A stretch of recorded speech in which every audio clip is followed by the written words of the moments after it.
What would you call it? A warning? They told me that I should do something about it. About what?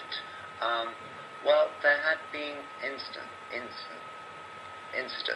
when I had travelled abroad, in Hong Kong, China, where there had been complaints. Complaints about? About me, my behaviour, or an assistant had rung to say that John's not well at all, and we need to get him back to Paris. And then they would fly my boyfriend over. Alex would come over and take you home. That's right. Do you look back now and say that was a forerunner to what happened to me in February? Yeah, it was getting worse and worse, and I was mixing alcohol with benzos, which is a lethal. Why were you doing it? Because of the pressure? Is this what the pressure of being with all the demands of a top fashion designer? I thought that was the right way to deal with it. I mean, by then I was a slave to alcohol. Then I would take the Valium to stop the shaking so I could do the fittings, and then the sleeping pills so that I could sleep. I was traveling a lot with the jet lag, and so, I mean, my life became unmanageable. And so friends saw you and tried to help, and you rebuffed them. Well, you know, when you're an addict, you're very clever. I was a fully functioning addict. I mean, I would hide the drink. I would hide. I knew where my pills were and when I needed them. I would throw myself into the gym. I would go on the latest diet. I would produce. I would turn out the goods. So when I was doing that, it was okay. It was fine. And as long as John took his barrel on the wrong way and the collection was merchandised and marketed, and the work was done. I should add that the drinking did creep up on me very slowly. It started cyclically.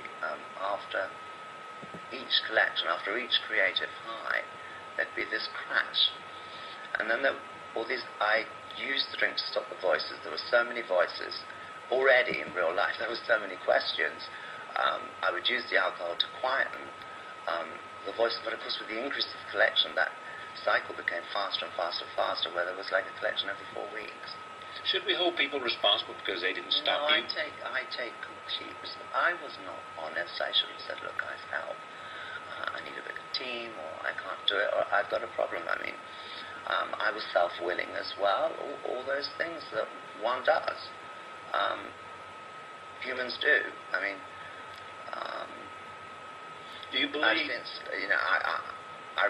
Sometimes I was acting like God. Now I'm not. Now I know I'm not in the driving seat, and I listen and talk to God daily. So you're trying to come to grips with what you were. Trying to come to grips with Juan Carlos Antonio Galliano Says, the young child that I lost somewhere along the line. The boy that was nice, that people liked. When Alexander McQueen, who sat at this table with me, committed suicide, what did you think? Many things, Charlie. I knew Alexander. I knew Lee. I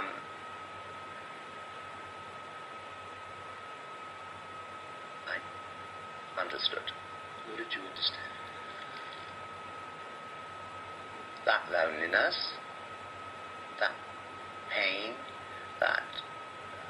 as addicts, we're in such perfection. We're setting that bar impossibly high. We don't understand why we're doing it. And people say, wow, how are you going to top that? And we're like, well, yeah, we're going to. Don't worry. That's what makes us wake up in the morning. I was very sad. But you think the lifestyle that he and both of you had contributed? He also had some medical issues that we all are aware of that had nothing to do with alcohol or drugs. I don't know what you mean by lifestyle.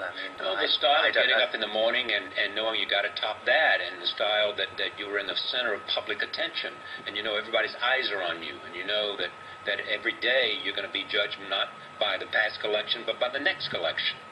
Yeah, you're only as good as the last. Only as good as your last collection. That's right, which is an enormous pressure. Absolutely, but yes.